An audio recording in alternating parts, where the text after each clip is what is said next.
Muy bien, entonces vamos a la segunda parte de la clase de hoy. Quisiera, antes de adentrarnos en las próximas lecturas, preguntar a los que están en vivo participando de esta clase si hay alguna pregunta hasta este momento de lo que hemos visto, eh, o algún comentario que quieran hacer sobre algo que les haya parecido interesante. Lo podemos hacer en este momento, hermanos, con toda confianza. Los profesores siempre necesitan retroalimentar la clase para saber si vamos en el sentido correcto, muy rápido, muy despacio, no se está entendiendo. Cualquier cosa que contribuya a un mejor desarrollo de la clase es bienvenida.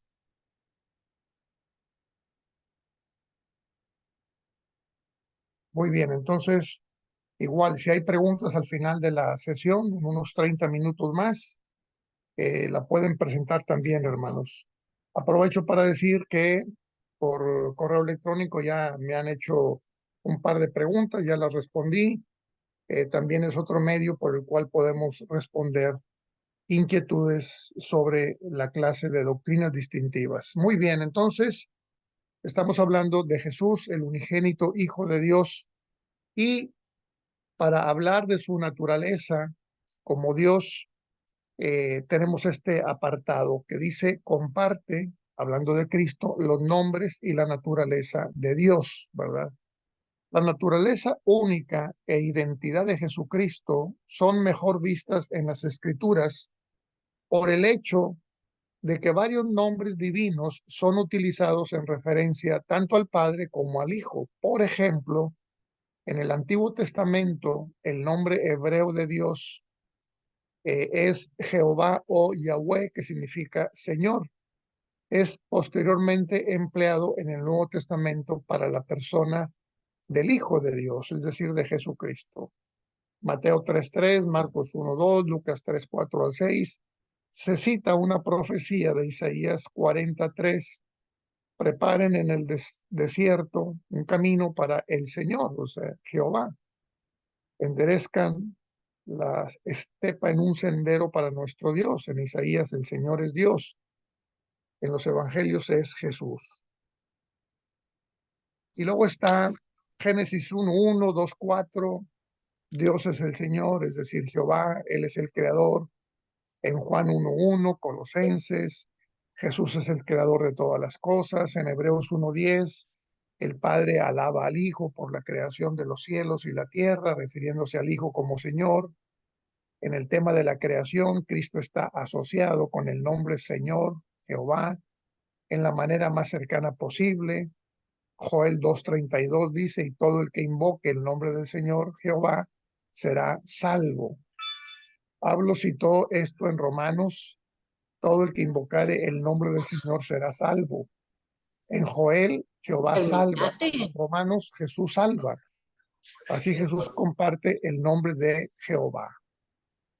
Compare también Isaías 45, 22 y 23 con Filipenses 2:11, donde está la lealtad exclusiva de todas las cosas para el Señor, Jehová, de acuerdo con Isaías, pero ahora es entregada al Señor Jesucristo, según Pablo, todo para la gloria de Dios.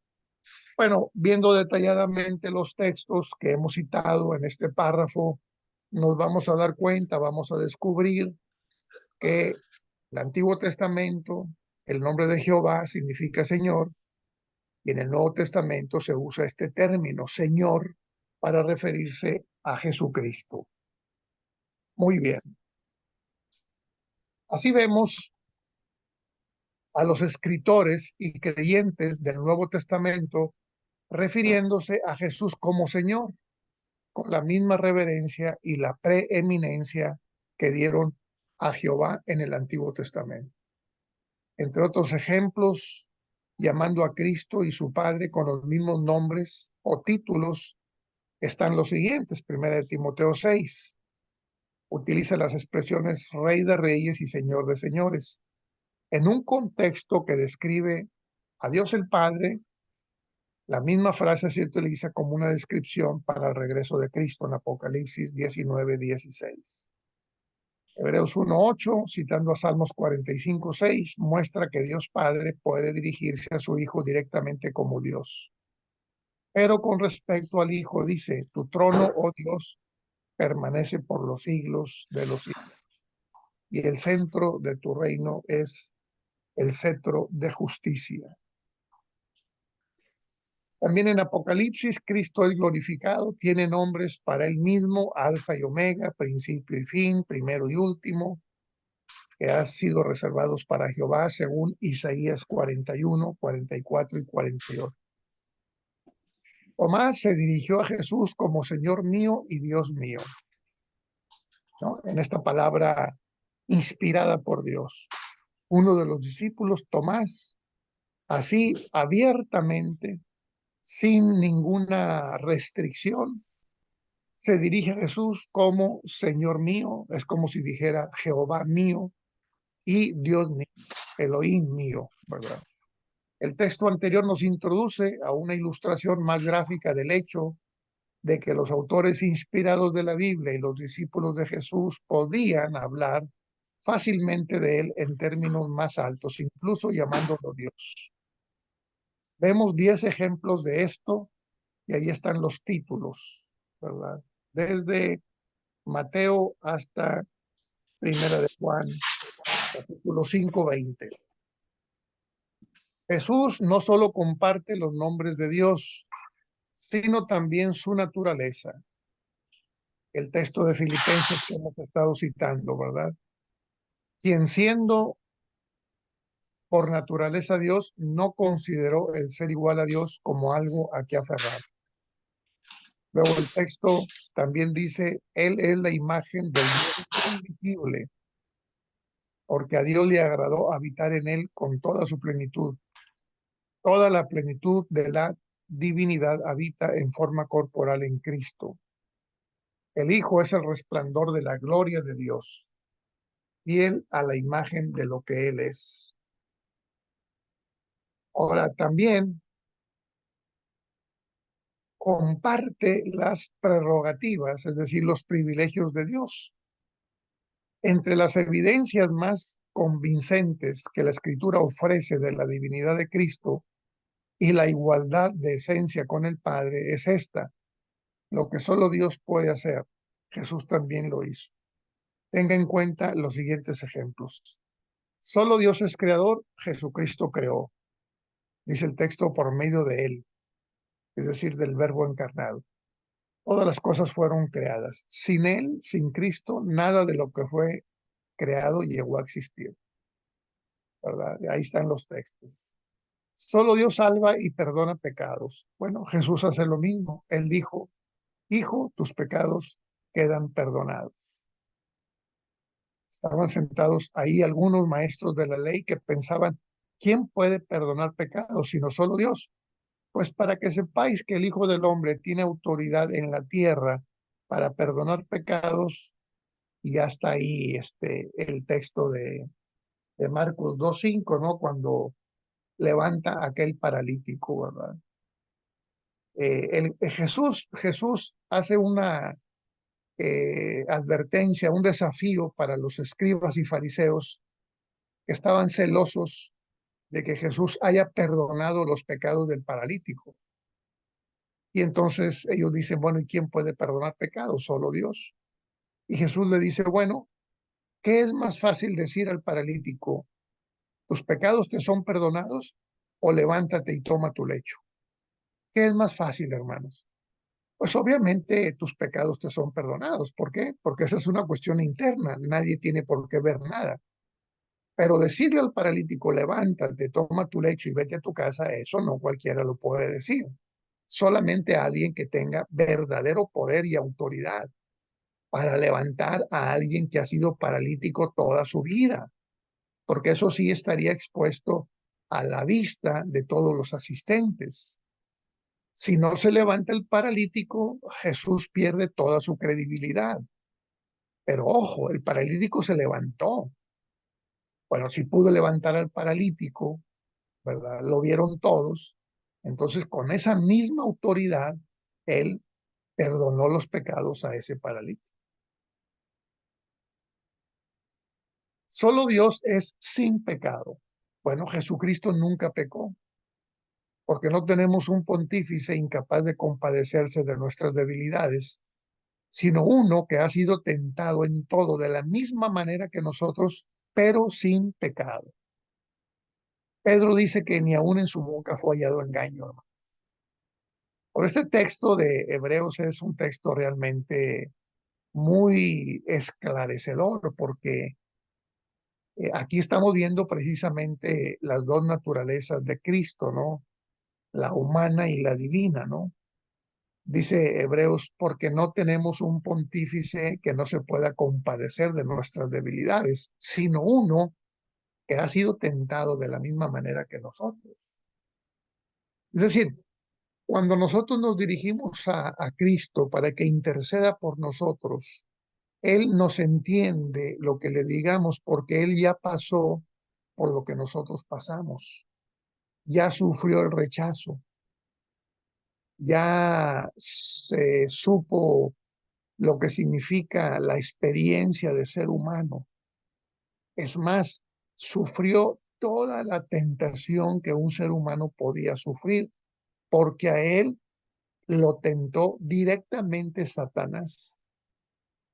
Y después de 40 días de ayuno y oración en el punto más vulnerable para Cristo,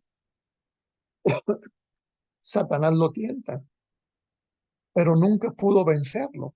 Fue tentado en todo, como nosotros, ¿verdad? A diferencia de que él nunca cometió pecado y nosotros sí, ¿verdad? El segundo párrafo dice, solo Dios recibe adoración justamente y también oraciones.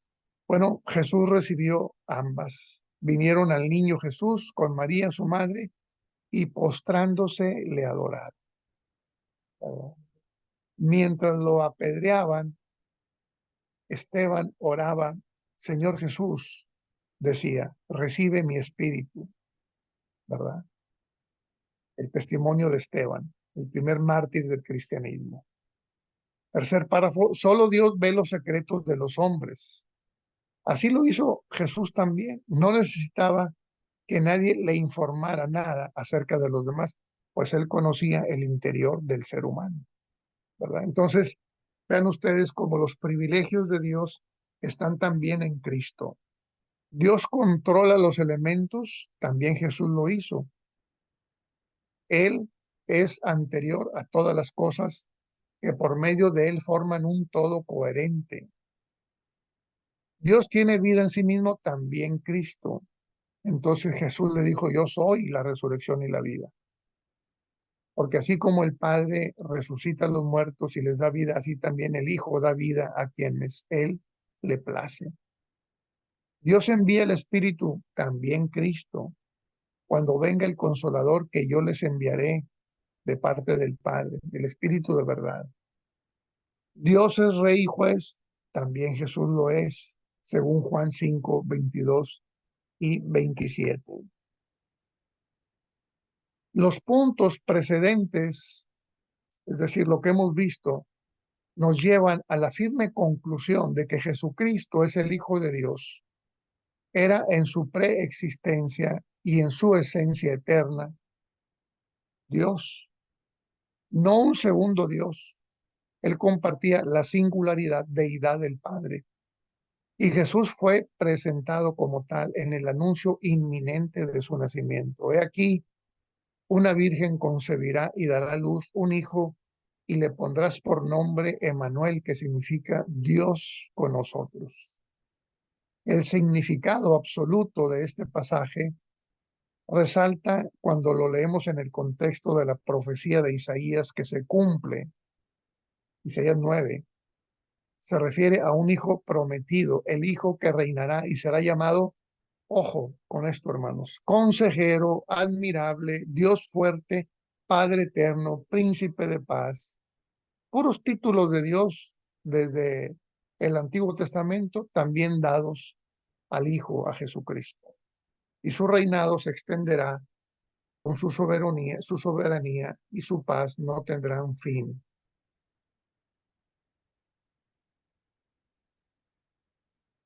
Bueno, ¿y qué dice Cristo mismo acerca de su relación con Dios el Padre? Bueno, Jesús hizo por lo menos tres declaraciones que fueron entendidas por su audiencia judía como reclamaciones a la verdad.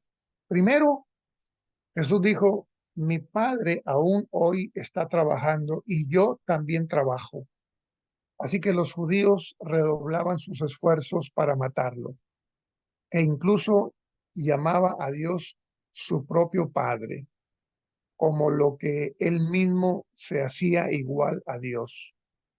Jesús no negó la comprensión de ellos acerca de su declaración, a pesar de que sus amenazas con hacerle daño a causa de ella. Eh, es interesante, hermanos, pero si usted revisa el Evangelio, se va a dar cuenta que Jesús es crucificado por hacerse semejante a Dios, ¿verdad? Entre paréntesis, lo acusan de blasfemo. La blasfemia, hermanos, es, diríamos, el intento del ser humano de ocupar el lugar de Dios.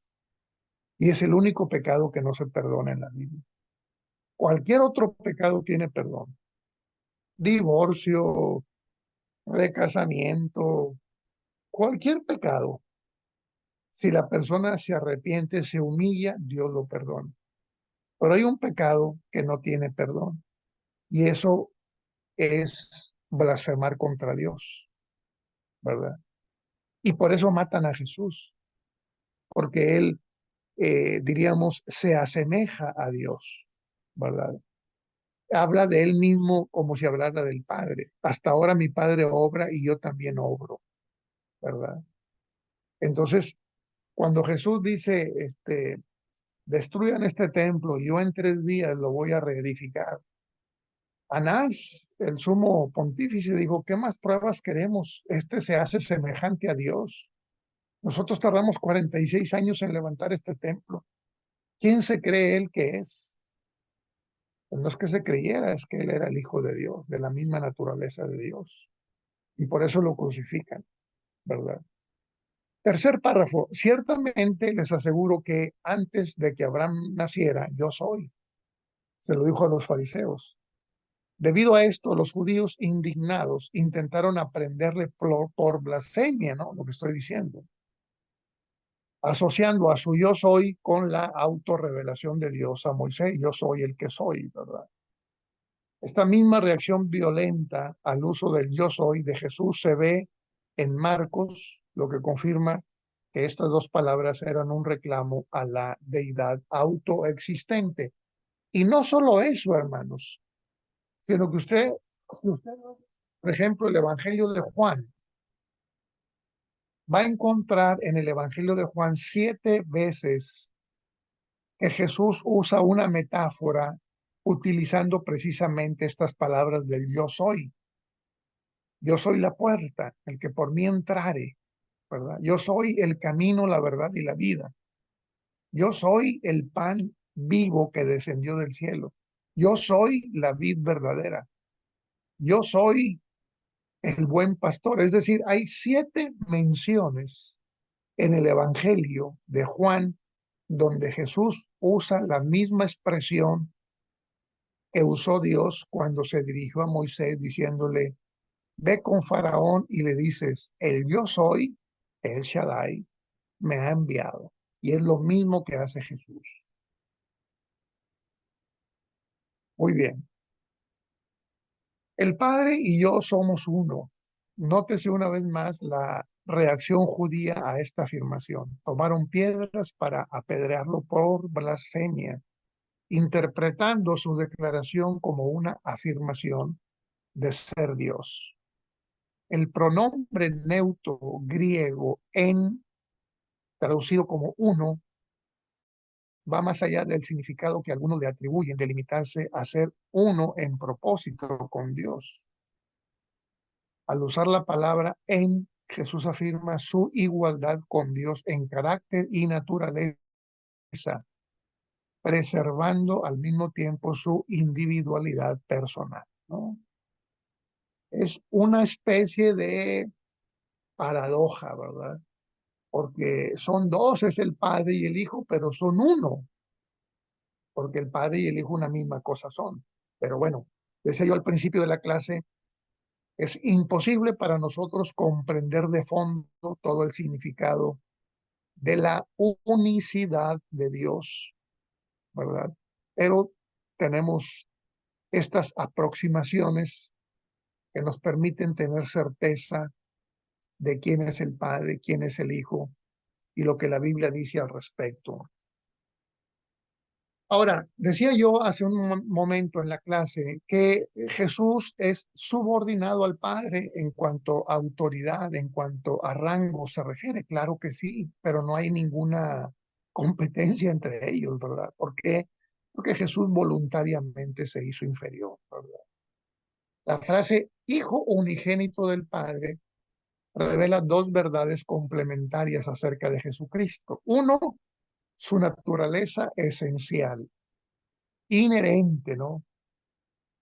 Intrínseca, diríamos, ¿no? Es natural. Y también su posición dentro de la deidad, que claro está subordinado al Padre. En lo que respecta a la naturaleza, la frase indica la plena deidad de Cristo a través del engendramiento. El Hijo consiste de la misma naturaleza, sustancia o carácter del Padre. El término engendrado revela la divinidad del Hijo, porque aquel de quien fue engendrado es divino. Ya lo dijimos varias veces. Puesto que el Hijo es de la misma sustancia divina que el Padre. Él es un miembro equitativo de la divinidad y comparte con el Padre la naturaleza, atributos y título de Dios. En cuanto al rango, ¿verdad? En cuanto a la posición, la frase unigénito del Padre también indica su relación como padre e hijo. El término engendrado indica que el Hijo está bajo la autoridad del Padre. El Hijo es engendrado mientras que solo el Padre es ingénito, esta nueva palabra, ¿no? Es decir, Dios no fue engendrado, Dios engendró al Hijo, pero el Padre es ingénito, es decir, nadie lo engendró, Él existe por sí mismo. Y no solo eso, sino que Él hace que exista todo lo demás. Es ingénito, es decir, nadie lo engendró, ¿verdad? Debido a que el Hijo actúa solo de acuerdo con el Padre y no de sí mismo, Él está subordinado al Padre en rango, ¿verdad? Ahí está el texto. Sin embargo, la subordinación del Hijo no lo convierte en un distinto o segundo Dios. Por naturaleza, el Hijo sigue siendo igual al Padre, compartiendo con él la sustancia divina de la deidad, aunque el Padre y el Hijo se diferencian en función y posición. La igualdad de la naturaleza del Padre y del Hijo preserva la unidad de la divinidad, ¿no? Muy bien. Vamos a ir concluyendo, hermanos. ¿Por qué es necesario que Cristo reine hasta poner a todos sus enemigos debajo de sus pies? Al decir que todo ha quedado sometido a su dominio, está claro que no incluye a Dios mismo, quien todo lo sometió a Cristo, ¿no? Según el texto de Efesios y de Colosenses, Cristo va a someter todas las cosas debajo de él, excepto al Padre que está por encima, claro está. Y cuando todo le sea sometido, entonces el Hijo mismo se someterá a aquel que le sometió todo para que Dios sea todo en todos. Corintios 15, 25 al 28. Las experiencias registradas de Jesucristo aquí en la tierra muestran que Él no solo era divino, sino también verdaderamente humano. El hecho de que su humanidad plena explica gran parte de la subordinación y la limitación que se describen de Él y a su vez también era totalmente divino. Bueno, voy a introducir este tema, hermanos. No lo vamos a agotar. Déjenme ver nada más un segundo.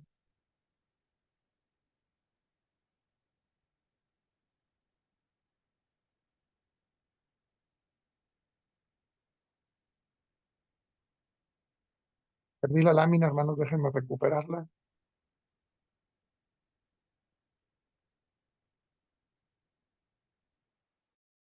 Aquí está, ¿verdad? Esta es la lámina 57 del curso sobre doctrinas distintivas, ¿verdad? Déjenme ver esta otra. Muy bien. Bueno, vamos a abordar este tema eh, acerca de la humanidad de Jesús, ¿verdad? Hay que estar atentos, hermanos, porque no reconocer la divinidad o no reconocer la humanidad sería equivalente a una especie como de herejía, ¿no? Hay que tener cuidado. No solo reconocemos la deidad de Jesús, también reconocemos su humanidad. Y no solo reconocemos su humanidad, también su deidad. Las dos cosas no pueden ir separadas, ¿no? Entonces, ¿qué pasó con ese verbo? Bueno, lo que pasó fue que se hizo hombre, nació de una mujer y experimentó las etapas de desarrollo de la infancia, es decir, fue un recién nacido, fue un niño, fue un adolescente, fue un joven y fue un hombre, ¿verdad? Es decir, pasó por todas las etapas de desarrollo por las que pasamos los seres humanos. Trabajó como carpintero, se fatigó como también tuvo hambre y tuvo sed. Es decir, son elementos que nos hablan de su humanidad, ¿verdad? Tres, tenía un conocimiento limitado sobre algunas cuestiones, según Marcos 13:32. Vamos a ver este texto, hermanos, para ver de qué se trata. Marcos 13:32.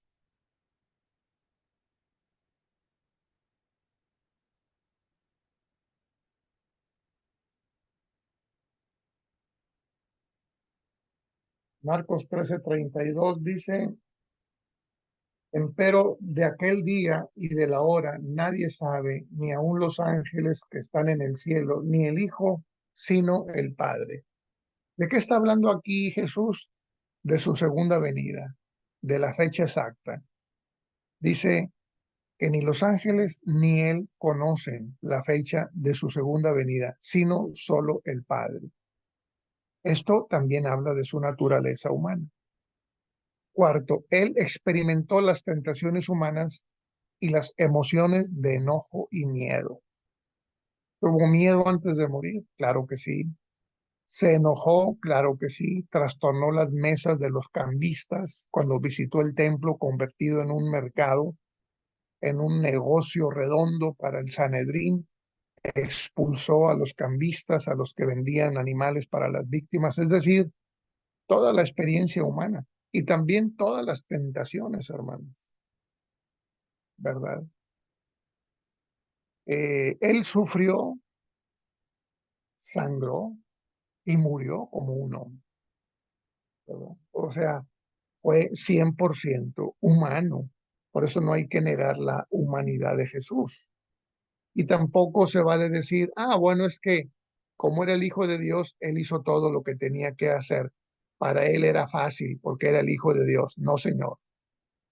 No, señor. Sí era fácil, sí era Hijo de Dios, pero eso no significó que fuera fácil porque todo lo que hizo lo hizo desde su humanidad. En otras palabras, hermanos, lo que Cristo logra es desde la ausencia de poder como ser humano.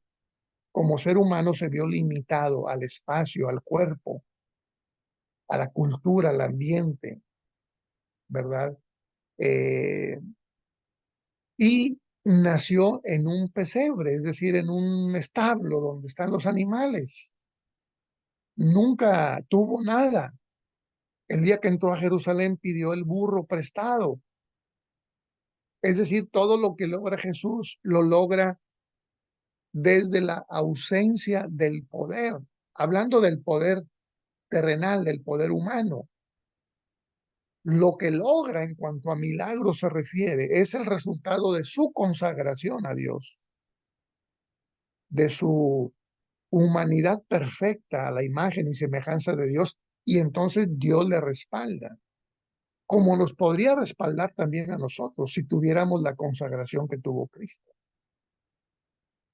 Pero lo logró todo desde su humanidad. ¿No? Él vino en serio, hermanos. Él renunció 100% a su deidad. Si alguien dice, no, es que él era el Hijo de Dios, para él qué fácil. Entonces yo no puedo hacer eso, porque pues él sí, porque era el Hijo de Dios. No, no, no, no. Él era también el Hijo del Hombre, no se nos olvide, ¿verdad? Los lectores son alentados a invertir un estudio adicional en estos textos clásicos sobre la divinidad y la humanidad del Hijo, ¿verdad? Ahí está Juan del 1 al 14, todo el tema del Verbo encarnado.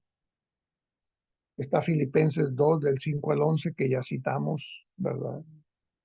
Eh, todo lo que tiene que ver con esta realidad de el Hijo de Dios y el Hijo del Hombre.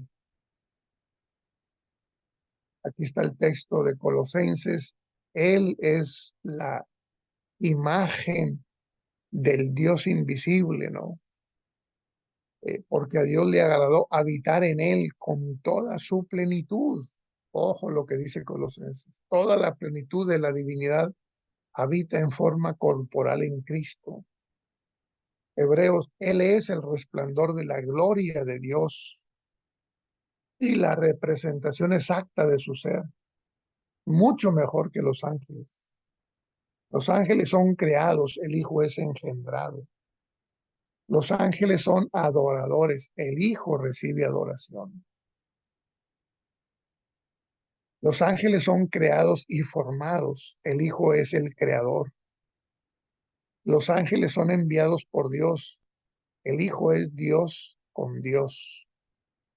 Los ángeles adoran alrededor del trono, el Hijo está sentado en el trono. Así como Hebreos lo subraya la divinidad del Hijo, también Hebreos 2 hace hincapié en su humanidad. Es muy interesante. Muy bien. Preexistencia y encarnación. Sería prácticamente ya la parte final del tema de Cristo. Pero, hermanos, quiero hacer un paréntesis y eh, suspender aquí momentáneamente la clase, también por ver si hay alguna pregunta de parte de ustedes o algo que quieran comentar, hermanos.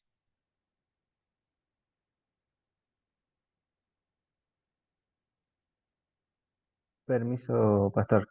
Sí, Mario, adelante. Por ahí tengo un par de preguntitas, porque son por ahí temas que, que son difíciles un poco de digerirlos, ¿no? Pero por ahí usted nos explicaba que Jesús fue engendrado y no creado, ¿no es cierto?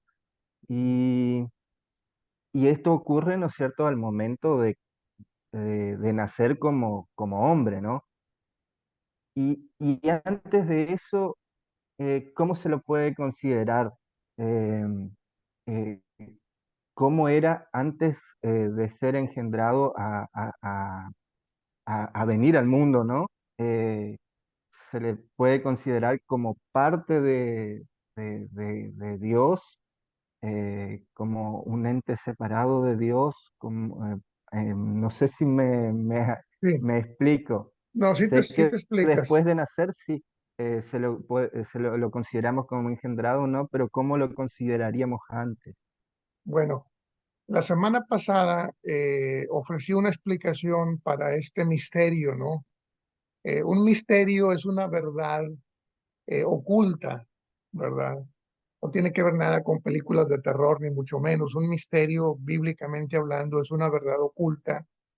Y es en ese sentido también para nosotros es un misterio la pregunta que tú haces, ¿cómo era Jesús antes de ser encarnado? Bueno, la mejor explicación que yo puedo dar de lo que he leído es poner un paralelo con la creación de Eva, ¿no? Si tú recuerdas el texto de Génesis, y esto lo expliqué en la clase pasada, Dios hizo a la humanidad, ¿no? Adán, antes de ser nombre propio, es un sinónimo de humanidad, es un sustantivo, mejor dicho, ¿no? Entonces Dios hizo a la humanidad y entonces eh, Dios vio que todo era bueno, ¿verdad? Y le dijo a la humanidad que le pusiera nombre a todos los animales que andan en los aires, en la tierra, etcétera. Y entonces se le pusieron el nombre, ¿verdad? Pero no había una ayuda idónea para la humanidad. Entonces Dios dijo, no es bueno que Adán esté solo, le voy a hacer ayuda idónea. Y entonces lo pone a dormir. Y cuando está dormido, lo que hace Dios es sacar una parte de la humanidad de Adán, ¿verdad? Esa parte es el costado, ¿no? Simbólicamente, es decirnos que no es ni de la cabeza ni de los pies, es de un costado, es decir, lo que viene es igual a mí, y así lo reconoce, ¿verdad? De hecho, cuando se separa esa costilla, diríamos que Dios está separando la parte femenina y lo que queda es la parte masculina. Estaban juntos los géneros, femenino y masculino, pero Dios separa los géneros y lo que saca es lo femenino y lo que queda es lo masculino. Pero se reconocen igual. De hecho, el varón dice, esta será llamada varona porque del varón fue tomada". Todo eso es Génesis 1 y Génesis 2. Los nombres propios no aparecen hasta Génesis 3 después de la caída. Después de la caída ya la varona tiene un nombre propio, es Eva, que significa madre de los vivientes, pero también significa el individualismo, porque antes no había. Antes era comunidad, ahora hay individualismo. Ya también el nombre de Adán pasa a ser no solo sustantivo, sino ahora también un nombre propio. Pero todo eso es después de la caída, en Génesis 3, ¿verdad? Como resultado de la caída viene el individualismo, el nombre propio y la diferencia entre uno y otro. Pero al principio no fue así. Al principio Dios hace esta separación, ¿verdad?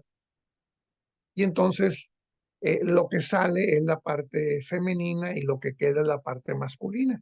Y se unirá el hombre a su mujer y serán una sola carne como estaban al principio. Bueno, es así como yo lo explico, ¿no? Estaba la deidad antes de que se encarnara Cristo. Y cuando fue necesario que el Hijo viniera para salvarnos, porque ya los profetas habían sido asesinados, ya no había eh, más recursos, era necesario que viniera el Hijo de Dios para salvarnos. Entonces, heme aquí, en la cabecera del libro está escrito de mí, y el hacer tu voluntad me ha agradado. Y entonces se desprende una parte de Dios. La parte que se desprende, que se baja, es el Hijo. Lo que queda es el Padre. Entonces el Hijo se encarna. El Hijo se muere porque es humano. El Padre no. Ahora, cuando el Hijo resucita, entonces Dios lo levanta y lo vuelve a colocar en el lugar que correspondía, unido a la deidad. Esa sería mi explicación, Mario. Muchas Gracias por gracias. la pregunta. ¿Tienes otra pregunta? Sí, perdón si por No, no, ahí. está bien. Igual, hermanas, hermanos, quien guste de tomar la palabra con toda confianza. eh, Nosotros asumimos, ¿no? O sabemos que Jesús cuando estuvo acá, ¿no? Era completamente humano y también completamente divino, ¿no es cierto? Eran en sus dos formas, ¿no? Eh, cómo podemos ver por ahí su parte, relucir, por así decirlo, su parte divina, porque a veces si nos preguntan rápido, podemos llegar a decir, no, porque hizo milagros, porque resucitó muertos, ahí vemos su parte divina actuando, ¿no? Pero también si analizamos el Antiguo Testamento o la Biblia, ¿no? Vemos que esos milagros también fueron hechos por personas, por así decirlo, comunes y corrientes, ¿no? El caso de Eliseo que resucitó muertos, ¿no? Y otros casos más. Podríamos decir que uno de los puntos en los cuales podíamos ver esa divinidad actuando es cuando Jesús perdona pecados, eh, siendo el único, ¿no es cierto?, que puede perdonar pecados, el Padre, ¿no? Y al ver eso, que Jesús hace eso, vemos que también es Dios, ¿no es cierto?, actuando. No sé si me... Bueno, mira, no, sí, tienes razón cuando hablas de que vemos rasgos de la divinidad de Jesús en los episodios sobrenaturales, pero la verdad es que, y esta es la controversia, ¿no? Él cuando desciende del cielo, cuando se desprende del Padre, él pierde toda la divinidad, ¿no? Él no fue, ya una vez encarnado, no fue 50% divino y 50% humano, o no fue 100% divino y 100% humano, no. Él fue únicamente humano.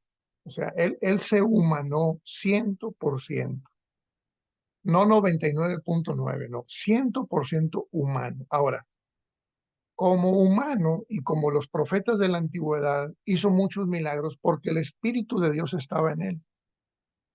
Y estaba en él de una manera plena, pero no dejaba de ser humano. Por eso yo digo en la clase, si nosotros fuéramos consagrados como Cristo, si nosotros estuviéramos llenos del Espíritu Santo, vamos a morir, sí, claro, como Cristo murió, lleno del Espíritu Santo, pero ser humano y muere. Pero haríamos muchas cosas como las que Cristo hizo. De hecho, se lo dijo a los discípulos. Ustedes harán cosas mayores que estas. Y lo hicieron. ¿No resucitó Pablo a un joven Eutico que se cayó del tercer piso? Nomás se postró encima de él y lo resucitó. ¿Por qué? Por la consagración que había. Cuando alguien se consagra, no sabemos lo que Dios puede hacer. El famoso teólogo Moody, norteamericano, escritor del famoso comentario teológico Moody, se convirtió, según la historia, cuando un gran predicador estaba a punto de morir. Era el predicador del pueblo. Y entonces el predicador era muy querido porque pues era un hombre muy consagrado y dijo estas palabras: aún no hemos visto todo lo que Dios es capaz de hacer en alguien que se consagra completamente a Él. Y eso se le quedó grabado a Moody. Y entonces él se consagró a Dios y escribió el diccionario y todo lo que ya sabemos. Y cuando muere, dice lo mismo: aún no hemos visto todo lo que Dios es capaz de hacer si un hombre o una mujer se consagran a Él. Cristo nos pide que le pidamos a Dios del Espíritu Santo para que nos llene cada día de su presencia. Aunque seguimos siendo humanos, pero habita el Espíritu en nosotros, ¿verdad? No nos transforma nuestra humanidad, nada más nos llena de su presencia y con eso es suficiente para hacer cosas como las que hicieron los discípulos y los profetas, ¿verdad? Cristo lo hizo, pero todo, te repito, todo lo hizo desde su humanidad. Se despojó completamente de su deidad, ¿no? Luego la retoma, sí, cuando el Padre lo resucite, porque Él no resucitó por sí mismo, necesitó que el Padre lo resucitara. Ahí está, Mario, la respuesta que tengo para ti. Gracias por la pregunta también. No, muchas gracias por la respuesta. Muy bien. Adelante, hermanos. ¿Alguien más quiere comentar algo o hacer alguna pregunta?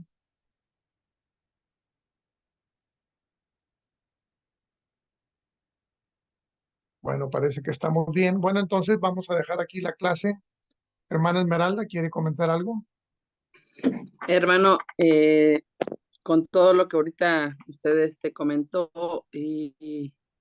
la respuesta que le dio a mi hermano Mario, en estos tiempos podríamos ver prodigios como, como los que se vieron en los tiempos de nuestro Señor Jesucristo, si alguien estuviera consagrado al 100% a nuestro Señor, ¿podría ser? Claro, lo dice Cristo. Estas cosas y cosas mayores a estas harán. Y repito, los discípulos las hicieron. Esteban, cuando muere, vio los cielos abiertos y vio la gloria de Dios. No obstante que está siendo apedreado, vio la gloria de Dios, una cosa completamente fuera de este mundo. Pablo resucitó a Utico, como ya lo comentamos.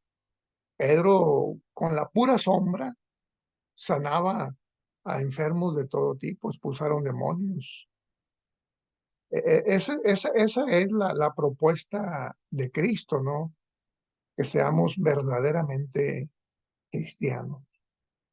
Y no sabemos lo que Dios puede hacer si alguno de nosotros, cualquier hombre o mujer, se entrega completamente a Cristo.